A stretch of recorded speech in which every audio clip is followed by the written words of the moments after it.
your notes. And so what you have in front of you is in your note packet, you should have a worksheet that looks about like this. This says Conservation of Mass. Now this video is going to go along with this Conservation of Mass worksheet. Eventually, I'll just be posting videos and you'll be taking notes in your notebook or just on blank pieces of paper and attaching it to your packets.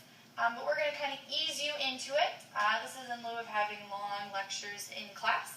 We'll have lectures here, you'll watch them at night or the very beginning of class, and then we'll get to doing more labs and activities during class and more practice in class when you have myself and your classmates to ask questions to and you can work together, as opposed to being at home and lost on your own.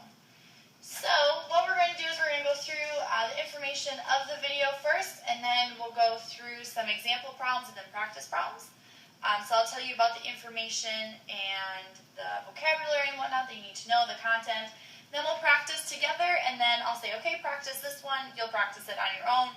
We'll check to make sure you have the same answers. And then the next day in class, what we'll do is we'll go over those answers together, or go over any questions you have. So it's really important that you watch these videos when they are assigned.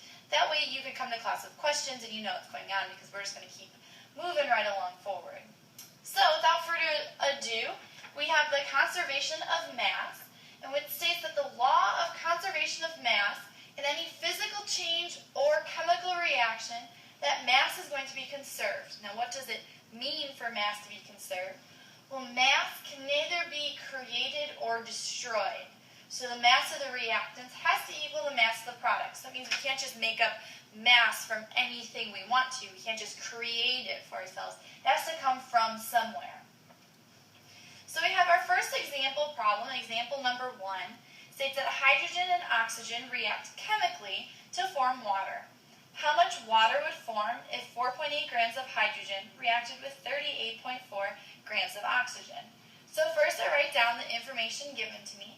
I'm told I have 4.8 grams of hydrogen that are reacting with 38.4 grams of oxygen to make water, which is H2O. I know from the law of conservation of mass that my reactants has to equal my products. Therefore, 4.8 grams plus 38.4 grams of my reactants, my H2 and O2, has to equal my products of 43.2 grams of water.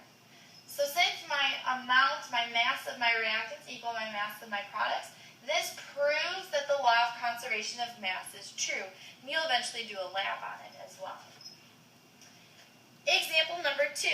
When ammonium nitrate, NH4NO3, explodes, the products are nitrogen, oxygen, and water. When 40 grams of ammonium nitrate explodes, 14 grams of nitrogen and 8 grams of oxygen form. How many grams of water form? So this is the chemical equation, and we'll learn more about this in later units. But I have ammonium nitrate breaks down to nitrogen, oxygen, and water.